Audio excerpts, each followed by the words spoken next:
There are very few celebrities in this world who have remained relevant over the decades like Hulk Hogan has.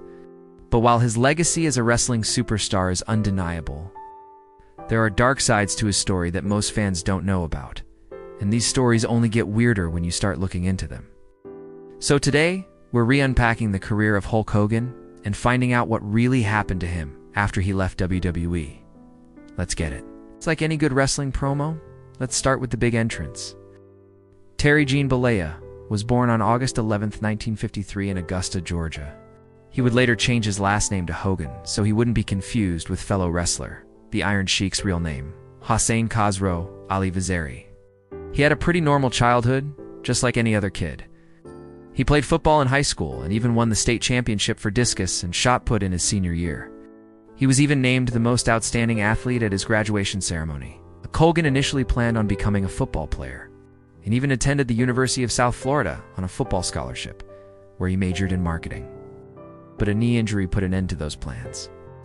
This led him to pursue a career in professional wrestling, which was something he had always been interested in. In fact, he told everyone that he wanted to follow in the footsteps of his hero, Gorgeous George. In the early 70s, he began training under the legendary hero Matsuda, and made his professional debut in 1970 under the ring name Sterling Golden.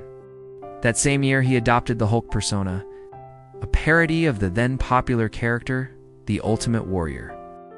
In 1973, he changed the gimmick slightly, adding the word Hogan to become Hulk Hogan, and the rest, as they say, is history. Hogan's rise to superstardom in the 80s and 90s is well documented. He was one of the original members of the WWE Hall of Fame and has main evented multiple WrestleManias. His feud with Andre the Giant at the 25th edition of the event remains the highest attended and highest grossing WrestleMania of all time. Over the years, he's also had notable feuds with other wrestling legends like Randy Savage, The Rock, and his arch-nemesis, the Ultimate Warrior. After retiring from full-time competition in 2000, he continued to make appearances for the company. Until 2003, he then returned to WWE in 2005 and became the host of Monday Night Raw. But unfortunately, this would come to an end 2 years later, when Hogan did something that would shock the entire wrestling world. It was July 6, 2007, and Raw was being held at the Allstate Arena in Chicago, Illinois. The match that was supposed to be the main event that night was between Rated R superstar Edge and Jeff Hardy for the WWE Championship. However, due to creative differences, Edge refused to lose to Hardy, so he simply walked out on the job. This put WWE in a tough position, because now they had no main event and only a few hours to figure out a solution before showtime. Enter Hulk Hogan. They went backstage and asked if he would fill in and save the day.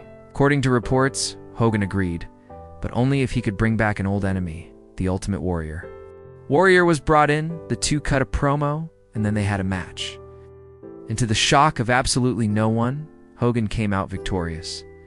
As soon as the bell rang, fans began booing loudly. Many fans were still angry about Warrior's treatment and felt that Hogan wasn't worthy of beating him. The negative reaction didn't stop Hogan. He took the mic and cut one of the most infamous promos of all time.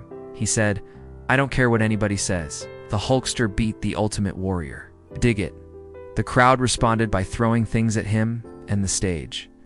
To make matters worse, Hogan taunted Warrior by dancing the worm in front of him.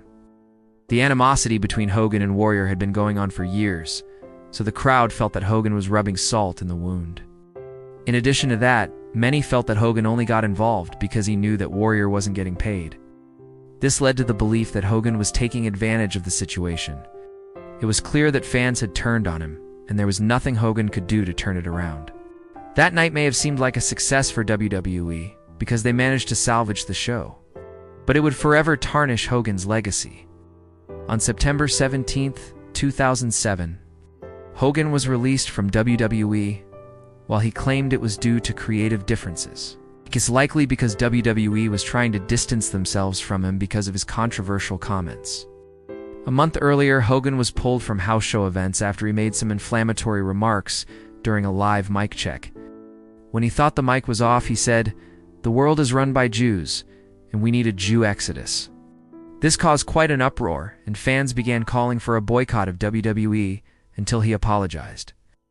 But instead of apologizing, Hogan doubled down and appeared on the Sharon Osbourne show, where he said, "If people don't like my truth, I'm not for everybody, and I never have been."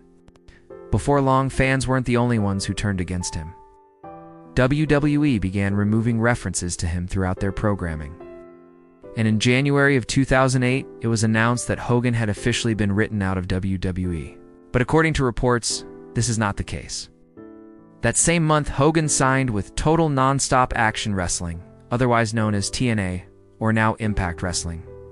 Despite his reputation as a top guy, Hogan actually started out in TNA as a heel or bad guy.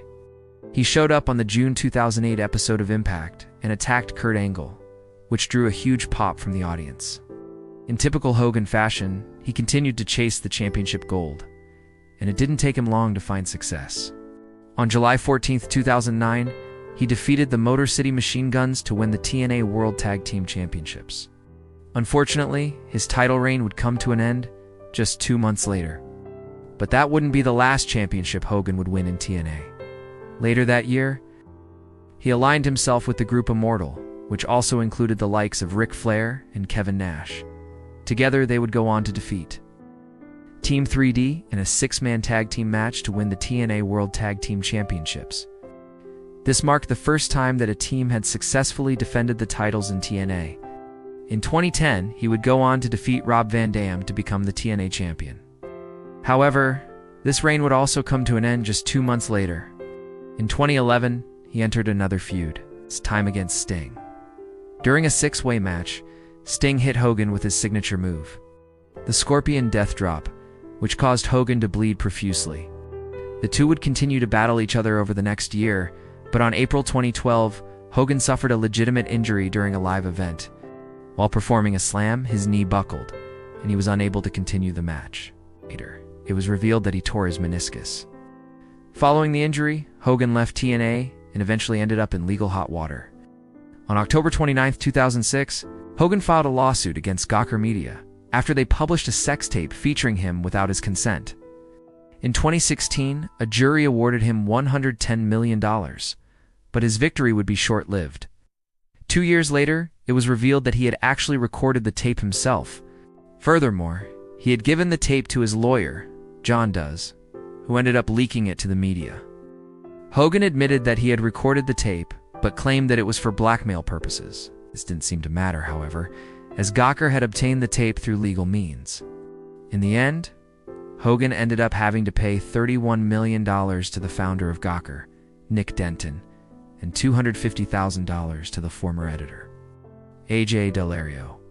In addition to that, he was ordered to pay over $400,000 to compensate for legal fees. But despite all the drama, Hulk Hogan is still a prominent figure in pop culture. Whether you love him or hate him, there's no denying that he's made a lasting impact on pop culture. So what do you think?